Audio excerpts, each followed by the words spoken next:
Kotak securities के equity research head Shrikant Chauhan हमारे साथ जुड़े हैं, उनसे बात करते हैं। Shrikant, good morning. श्रीकांत, पहले स्टॉक स्पेसिफिक बात करते हैं, फिर अगर समय बचेगा तो मार्केट की बात करेंगे। आपके रेडार पर इस समय पसंदीदा स्टॉक्स कौन से होंगे? गुड मॉर्निंग अनुज, गुड मॉर्निंग वीरेंद्र। तो देखिए, मुझे लगता है थोड़े मिड साइज स्टॉक्स यहाँ पे कुछ परफॉर्म कर सकते हैं। और अगर मिड साइज स्टॉक्स को अगर देखना है तो यहाँ पे मुझे लग रहा है कि एक तो सैजिलिटी, ये एक स्टॉक काफी स्ट्रॉन्ग कैंडिडेट लग रहा है। पिछले कई हफ्तों से ये एक रेंज के अंदर ट्रेड कर रहा है। 48-49 के हायर साइड पे एक रेजिस्टेंस बने हुए हैं और लोअर लेवल्स पे 44-45 के करीब सपोर्ट है। करंट लेवल्स इंडिकेट कर रहे हैं कि स्टॉक वापस से एक बार 49 तक के लेवल्स दिखा सकता है और इन द बेस्ट के सिनेरियो ये 52 के भी लेवल्स दिखा सकता है। तो करंट लेवल से सैजिलिटी को खरीदा जा सकता है। इसके अलावा मुझे बंधन बैंक अच्छा लग रहा है। बंधन बैंक 167-168 के करीब है। कंसोलिडेशन हो रहा है, लेकिन स्टॉक इमीडिएट बेसिस पे 178-179 तक के भी लेवल्स दिखा सकता है। 164 का स्टॉप लॉस हमें यहाँ पे रखना है।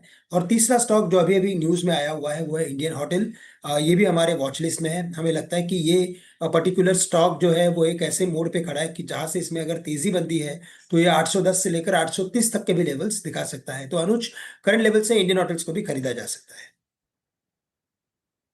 अच्छा, ये अभी पीएसयूज में मिड कैप आईटी में जो मूव है श्रीकांत जी, इस पर आपका व्यू क्या है? यहाँ सिलेक्टिव हो कि आप लोग क्या बाय कर रहे हैं?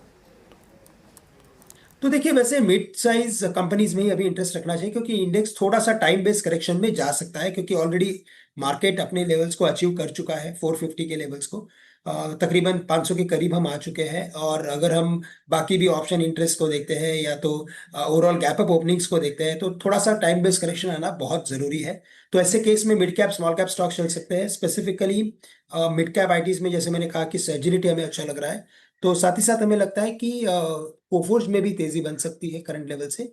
1811 के करीब है, काफी ग्रेजुअली ऊपर जा सकता है। 1860 तक के लेवल्स नजर आते हैं। 1790 का स्टॉप लॉस रखना जरूरी है।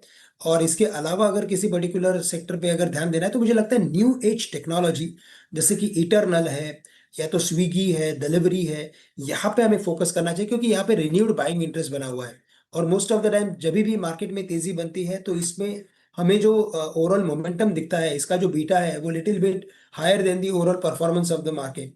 तो करंट लेवल से हमें लगता है कि इटरनल में भी एक लॉन्ग की पोजीशंस बनाई जा सकती है। 332 के करीब है। पिछले कई दिनों के कंसोलिडेशन के रेंज को तोड़ रहा है और स्टॉक में तेजी बनती है तो ये स्टॉक कम से कम 345 तक के लेवल्स दिखा सकता है। 145 तक के लेवल पॉसिबल है। शुक्रिया श्रीकांत, आज हमारे साथ जुड़ने के लिए। शो को यहीं समेटेंगे। मार्केट